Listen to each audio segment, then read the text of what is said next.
In a world where every corner seems mapped and connected, true isolation feels impossible. Yet, it exists. Far out in the South Atlantic, Tristan da Cunha rises from the waves, the most remote inhabited island on Earth. Here, life is shaped by the sea, the sky, and a small, resilient community whose story is one of adaptability and deep connection to their home. Join us as we journey to this extraordinary island, exploring its history, daily life, and the enduring spirit of its people. To truly grasp the isolation of Tristan da Cunha, start by searching for it on a world map. You'll find yourself staring at a vast expanse of blue, with no land in sight for thousands of miles. It's a tiny speck in the immense South Atlantic Ocean, so remote that it almost disappears among the waves and currents. Most people have never heard of it, and even fewer could point to it on a globe. The nearest continents are distant memories on the horizon, and the island's location is so obscure that it's often left off maps entirely. This British overseas territory is perched nearly 1,750 miles from the coast of South Africa and more than 2,000 miles from South America. To put that in perspective, it's farther from the nearest mainland than almost any other inhabited place on Earth. The island is so isolated that the closest human neighbors are on the equally remote islands of St. Helena and Ascension, hundreds of miles away. For the people who live here, the rest of the world feels impossibly far, separated by endless ocean and unpredictable weather. Tristan da Cunha itself is a dramatic volcanic peak rising straight out of the sea, almost perfectly circular, with steep cliffs that plunge into the surf below. There's only one small, habitable shelf of land, and that's where you'll find the island's only settlement, Edinburgh of the Seven Seas. The rest of the island is wild, rugged, and uninhabitable, shaped by centuries of wind and waves. The volcano at its heart is a constant reminder of the island's origins and its unpredictable nature. There's no airport here, no runway, no control tower, not even a helipad. The only way to reach Tristan da Cunha is by sea, on a ship that makes the week-long journey from Cape Town, South Africa. The voyage is long and often rough, with the South Atlantic's notorious storms and swells making every trip an adventure. Sometimes bad weather can delay the ship for days or even weeks, leaving the island cut off from the outside world. Everything the islanders need, food, fuel, medicine, mail, and even news from the outside world arrives on these rare ships. When a vessel finally docks, it's a major event. Supplies are carefully unloaded and everyone pitches in to help. Islanders know that patience is essential, and that the ocean's moods dictate the rhythm of life here. If the seas are too rough, the ship can't land, and everyone must wait a little longer. The arrival of a ship is more than just a delivery, it's a lifeline. The whole community gathers at the dock, eager for news, goods, and the rare chance to see new faces. For many, it's a moment of excitement and connection, a reminder that, despite the distance, they are not entirely alone in the world. On Tristan da Cunha, waiting for a ship is more than just a necessity. It's a tradition, a skill, and a shared experience passed down through generations. Children learn from their elders how to read the sea and sky, watching for the first sign of a distant vessel. In this tiny community, patience, resilience, and hope are woven into daily life, shaped by the rhythms of the ocean and the promise of each long-awaited arrival. Life in the settlement moves at a human pace with just 250 residents. Everyone knows everyone. Islanders are jacks of all trades, farmers, fishermen, mechanics, and more, adapting to whatever the day demands. The economy relies on lobster fishing and the sale of collectible stamps and coins. Self-sufficiency is a point of pride. Families tend potato patches, raise livestock, and fish for daily meals. Community events, from dances to ratting day, bring everyone together in the Prince Philip Hall. There's one school, a small hospital, and a single store. Modern comforts exist, but tradition runs deep. Storytelling, a unique dialect, and mutual support define daily life. Here, cooperation isn't just tradition, it's survival. Tristan da Cunha's history is as dramatic as its landscape. This remote volcanic island, set in the vastness of the South Atlantic Ocean, has long captured the imagination of explorers, settlers, and historians alike. Its isolation, battered by fierce winds and surrounded by treacherous seas, has shaped not only its geography but also the character of those who have called it home. The island was first sighted in 1506 by Portuguese explorer Tristan da Cunha, who gave the island his name. For centuries, it remained uninhabited, a mysterious speck on maritime charts, visited only occasionally by passing ships seeking shelter or fresh water. It wasn't until the early 1800s that Tristan da Cunha's story truly began to unfold, when the enigmatic American Jonathan Lambert arrived and boldly declared himself ruler of the island. Lambert's reign was short-lived, ending in mystery and speculation, but his presence marked the beginning of human settlement on these distant shores. In 1816, the British government, wary of Napoleon's exile on nearby St. Helena, annexed Tristan da Cunha to prevent any rescue attempts. They left behind Corporal William Glass and a small group of settlers who would become the island's first permanent residents. These pioneers faced immense challenges: isolation, unpredictable weather, and the constant threat of hunger. Yet, through resilience and ingenuity, they laid the groundwork for a unique community. Over time, the population grew as shipwrecked sailors found refuge on the island and women from St. Helena joined the settlers, bringing new skills and traditions. Together, these founders forged a society built on principles of equality, cooperation, and mutual support. They shared resources, worked the land communally, and made decisions collectively, ensuring that no one was left behind in this harsh environment. Communal land ownership and shared decision-making became the bedrock of Tristan da Cunha's society.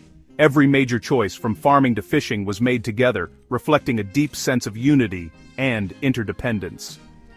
This spirit of collaboration helped the community survive storms, food shortages, and the many uncertainties of island life. The islanders' resilience was tested in 1961 when a powerful volcanic eruption forced the entire population to evacuate to England. For many, it was their first time leaving the island, and the experience was both disorienting and challenging. Yet, despite the comforts and opportunities of life abroad, nearly all chose to return when it was safe, determined to rebuild their homes and preserve their way of life. Their decision underscored a profound attachment to Tristan da Cunha, a bond stronger than any hardship. Today, Tristan's story stands as a testament to human endurance, the power of community, and an unbreakable connection to the land. Through centuries of isolation, adversity, and change, the people of Tristan da Cunha have built a society that thrives on cooperation, resilience, and a shared sense of belonging, qualities that continue to define the island's unique identity. Isolation breeds stories, and Tristan da Cunha is rich with legend and mystery. The fate of Jonathan Lambert, the island's first would-be ruler, remains unsolved, drowned, or something darker. Shipwrecks have brought both tragedy and treasure, like the legendary Green's chest, rumored to be hidden still. Tales of phantom ships and strange lights on the volcano blur the line between natural wonder and the supernatural. Not all stories are benign. The arrival of a troubled outsider in the 19th century ended in violence, a reminder of the pressures of close quarters. These tales, whether fact or folklore, add depth to the island's character. Even paradise has its shadows. Tristan's greatest challenge is its isolation, felt most acutely in emergencies. The island's hospital can't handle major crises. Evacuations to South Africa are long and weather-dependent. The roaring 40s bring relentless wind and storms, battering homes and making fishing perilous. Almost everything, fuel, technology, even clothing, must be shipped in, so resourcefulness is essential. Islanders are masters of repair and improvisation, stretching supplies and skills to the limit. A small gene pool brings health challenges, managed carefully by the community. Life here is a constant negotiation with nature and distance. Against all odds, Tristan's people have forged a resilience rooted in community. Their motto, "Our faith is our strength," is lived daily, especially after the 1961 eruption, when they chose hardship at home over comfort abroad. When a ship arrives, everyone pitches in. When a house is built, the whole village helps. Social problems are handled within the tight-knit network, crime is rare, and no one faces hardship alone. Pride in their heritage and skills fuels their determination to endure. The island's strength is collective, not individual. Here, survival is a shared achievement. Tristan's culture is a mosaic shaped by isolation and diverse origins. The local dialect blends English-American, Italian, and St. Hellenian roots, instantly marking an islander. Land is communally owned, reinforcing equality and stewardship. Generosity is custom, catches, and harvests are shared and craftsmanship is prized. Men build boats, women knit traditional sweaters. Modernity creeps in, but traditions like Old Year's Night and communal celebrations remain central. Skills and stories are passed down, preserving a living link to the past. Tristan's culture is a testament to adaptation and unity.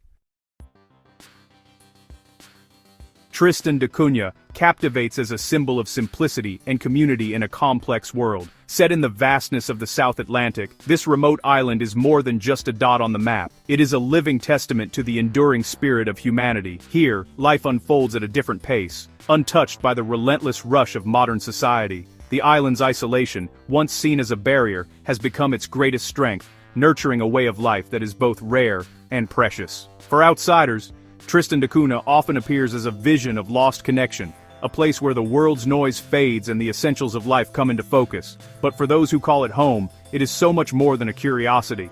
It is the familiar cliffs that greet them each morning, the shared stories passed down through generations, and the deep sense of belonging that comes from knowing every face in the village. The rhythms of daily life are shaped by the land and sea, forging bonds that are as enduring as the island's volcanic rock.